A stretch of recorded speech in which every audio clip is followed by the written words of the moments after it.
Friends இன்றைக்கி பார்த்தீங்கன்னா ஒரு சூப்பரான விளாக் தாங்க பார்க்க போகிறோம். ஸோ அதுக்கு முன்னாடி இப்போ தான் நம்ம சேனலை ஃபஸ்ட் டைம் பார்க்குறீங்கன்னா மறக்காமல் சப்ஸ்கிரைப் பண்ணி வச்சுக்கோங்க. ஸோ இன்றைக்கி இந்த டேயில் நாங்கள் என்னென்ன பண்ணோன்னு தான் காட்ட போகிறோம். ஸோ வீடியோ ஃபுல்லாக ஸ்கிப் பண்ணாமல் பாருங்கள், வாங்க வீடியோக்குள்ளே போகலாம். ஸோ மார்னிங்கே பார்த்தீங்கன்னா எங்கள் மம்மி இடியாப்பம் வச்சுருந்தாங்க. ஸோ அதுக்கு தேவையான மாவெல்லாம் பிசைஞ்சு அப்படியே ஊட்டி அது உள்ளே வச்சுட்டாங்க. ஸோ அதுக்கடுத்து பார்த்தீங்கன்னா எங்கள் வீட்டில் ஃபிஷ்ஷு தான் வாங்கியிருந்தோம். ஸோ இன்றைக்கி சனிக்கிழமை இல்லையா, அதனால் எதாவது சாப்பிடணும் போல் இருந்துச்சு காரசாரமாக. ஸோ தடுமை வேறு பிடிச்சிருக்கு, நல்லா உரப்பாக சாப்பிடுவோம் அப்படின்ட்டு எங்கள் மம்மி ஃபிஷ் வாங்கியிருந்தாங்க. சரின்ட்டு அந்த கேப்பில் எல்லாத்தையுமே எடுத்து வச்சதுக்கப்புறம் என்னோடய தம்பி பொறுப்பாக உட்காந்து எழுதிட்டு இருந்தாங்க. எனக்கே ஆச்சரியமாக இருந்துச்சு. சரின்ட்டு அதெல்லாம் முடிச்சதுக்கப்புறம் நமக்கு என்ன சோறு தான் முக்கியம்ன்ட்டு அடிச்சு பிடிச்சி பாலெல்லாம் வச்சு நல்லா உட்காந்து சாப்பிட்டுட்டு இருந்தேங்க. செம்ம டேஸ்ட்டாக இருந்துச்சு. அப்புறம் பார்த்தீங்கன்னா நானும் போய் குளிச்சுட்டு வந்துட்டு இப்போ எங்கே கிளம்புறேன்னு பார்த்தீங்கன்னா கிளாஸுக்கு தான்.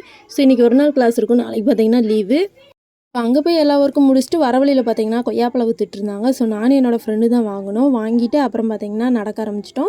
ஸோ அதுக்கடுத்து பார்த்தீங்கன்னா காய்கறி கடைக்கு போய் சில திங்ஸ்லாம் வாங்க வேண்டியது இருந்துச்சு. காய்கறி வாங்கி முடிச்சுட்டு அப்புறம் பார்த்தீங்கன்னா பேக்கரி போய் சில ஐட்டம் வாங்கிட்டு சாப்பிட்டு அங்கேயே வந்துட்டோம். அந்த கிளிப்ஸ் எடுக்க மறந்துட்டேன்.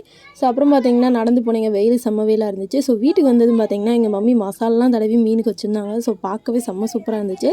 இந்த முழுசாக சாப்பிடும்போது அவ்வளோ ஒரு டேஸ்ட்டாக இருக்குங்க. நீங்களும் கண்டிப்பாக ட்ரை பண்ணி பாருங்கள். ஸோ அதுக்கடுத்து பார்த்தீங்கன்னா மதிய டிஃபனுக்கு சாதம், அப்புறம் பார்த்தீங்கன்னா மீன் குழம்பு வச்சுருந்தாங்க. ஸோ அதுக்கடுத்து இன்றைக்கி எங்கள் குட்டி ஸ்கூலில் பார்த்தீங்கன்னா நான் படித்த ஸ்கூலில் ஆண்டு விழா. அதனால் பார்த்தீங்கன்னா எங்கள் வீட்டு பக்கத்தில் உள்ள குட்டீஸ் எல்லாம் எங்கள் மம்மிகிட்ட தான் மேக்கப் போட்டுட்டு இருந்தாங்க.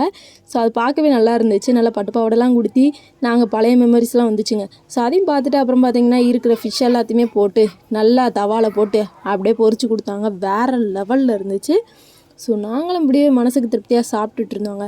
ஸோ சாப்பிட்டு முடிச்சுட்டு கொஞ்சம் நேரம் கழித்து பார்த்திங்கன்னா என்னோடய தம்பி ஜூஸ் போட்டுட்டு இருந்தான். ஸோ மாதுளம்பழம் ஜூஸ் தான் போட்டுட்டு இருந்தான். ஸோ அவனுக்கு தான் போட்டுட்டு இருந்தேன், ஏன்னா எனக்கு சளி பிடிச்சிருக்கா, என்னால் அவனுக்கு மட்டும்தான் போட்டுட்டு இருந்தான். அவனுக்கும் எங்கள் மம்மிக்கும் தான். ஸோ ஃபஸ்ட்டு பார்த்திங்கன்னா மாதுளம்பழத்தை எல்லாத்தையுமே போட்டு அதுக்கு தேவையான ஜீனியெல்லாம் போட்டு அதை நல்லா அரன்னு அரைச்சிட்டு இருந்தியா. ஸோ பக்கத்தில் பார்த்திங்கன்னா எங்கள் டேடி மதிய சாப்பாடுக்கு வீட்டுக்கு வந்துட்டார். அவர் உட்காந்து சாப்பிட்டுட்டு இருந்தார். ஸோ அவனும் பக்கத்தில் பாருங்கள் எப்படி அரைச்சிட்ருக்கான்னு. ஸோ இதில் என்ன காமெடின்னு பார்த்தீங்கன்னா சுவிட்சை போடாமல் அவனு திரும்பி பார்த்துட்டு இருந்தான். நாங்கள் கூட ஒரு செகண்டில் ரிப்பேர் ஆகிடுச்சோ அப்படின்னு சொல்லி தான் நினச்சோம். கடைசி பார்த்தா அந்த நாய் சுவிட்சே போடலைங்க. ஸோ அது செம்ம காமெடியாக போயிடுச்சு. அதுக்கடுத்து சுவிட்சை போட்டு அப்புறம் பார்த்திங்கன்னா எல்லாத்தையும் அரைச்சிட்டு இருந்தோம். நாங்கள் அரைச்சி முடிச்சது பார்த்திங்கன்னா பால் பாக்கெட் வாங்க மறந்துட்டேன். மறுபடியும் பால் பாக்கெட் வாங்கிட்டு வந்துட்டு அப்புறம் பார்த்திங்கன்னா அந்த பாலெல்லாம் ஊற்றி அதை ஒரு அரைச்சிட்டு அவன் பார்த்திங்கன்னா தனியாக ஜூஸ் போட்டுட்டு இருந்தான். ஸோ இந்த மாதுளம்பழ ஜூஸில் பார்த்திங்கன்னா நல்லா இதாக இருக்கும். அதனால் பார்த்திங்கன்னா வடிகட்டி மாதிரி வடிகட்டிக்கிட்டு இருந்தான். ஸோ அதையும் தனியாக வச்சு நல்லா ஸ்பூன்லாம் வச்சு நல்லா வடிகட்டிகிட்டு இருந்தான். பார்க்கவே ஒரு மாதிரி இருந்துச்சு. குடிக்கணும் போல தான் இருந்துச்சு. பட் என்ன ப்ராப்ளம்னு உங்களுக்கே தெரியும். ஸோ குடித்தோம்னா கூட கொஞ்சம் வந்துருமே அப்படின்ட்டு நானும் விட்டுட்டேங்க.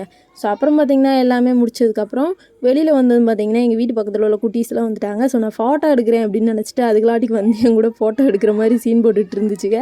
ஸோ நாங்கள் அப்படியே சும்மா முன்னாடி சீன்லாம் போட்டுட்டு அப்புறம் பார்த்திங்கன்னா ஜூஸ் ரெடியாகி ஃப்ரிட்ஜில் தூக்கி வச்சுட்டோம். ஸோ பார்க்குறதுக்கு மோர் மாதிரி இருக்குல்ல, ஆனால் இது மாதுளம்பழ ஜூஸ் தாங்க. ஸோ அதுக்கடுத்து பார்த்திங்கன்னா சாக்லேட், ரோஸ் இந்த மாதிரி ஏகப்பட்ட ஐட்டம் இருந்துச்சு. அது எல்லாத்தையும் எங்கள் மம்மி வைக்க சொன்னாங்க. ஸோ அதை வச்சுட்டு நமக்கு சாப்பிடணும் போல் இருக்கே அப்படின்ட்டு எங்கள் வீட்டில் பார்த்திங்கன்னா ஸோ அதுக்கடுத்து பார்த்திங்கன்னா எங்கள் வீட்டில் ரவா லட்டு இருந்துச்சு. அதில் 2 பீஸ் எடுத்து நானும் உட்காந்து பொறுமையாக சாப்பிட்டுட்டு இருந்தேன். ஸோ அப்புறம் பார்த்திங்கன்னா மறுபடியும் வந்துட்டேன். ஸோ ஆண்டு விழாலாம் முடிஞ்சதுக்கப்புறம் அங்கே என்னென்ன நடந்துச்சு அப்படின்னு சொல்லிட்டு எங்கள் வீட்டு பக்கத்தில் உள்ள குட்டி செஞ்சு காட்டிக்கிட்டு இருந்தேன். ஸோ இந்த மாதிரி தான் டான்ஸ் ஆடினாங்க வச்சாங்க அப்படின்னு சொல்லிட்டு என் கூட ரொம்ப நேரம் பேசிகிட்டு இருந்தான். ஸோ செம்ம காமெடியாக இருந்துச்சு. இப்படி தான் எனக்கு இந்த டே போச்சுங்க. ஸோ உங்களுக்கு இந்த வீடியோ பிடிச்சிருக்கும் நம்புறேன். பிடிச்சிருந்தா மறக்காமல் நம்ம சேனலை ஃபாலோ பண்ணிவிட்டு அப்படியே லைக், ஷேர், கமெண்ட் எல்லாத்தையுமே பண்ணி விட்ருங்க. ஸோ நானும் அவனும் அப்படியே உட்காந்து பொறுமையாக பேசிட்டு அப்புறம் பார்த்திங்கன்னா சாப்பிட்டு டான்ஸ்லாம் ஆடிட்டு இருந்தோம். ஸோ எங்களுக்கு இந்த டே இப்படி தான் ஃபன்னாக ஜாலியாக போச்சு. ஸோ உங்களுக்கு எப்படி போச்சு அப்படின்னு மறக்காமல் கமெண்ட்டில் சொல்லிடுங்க. பாய்.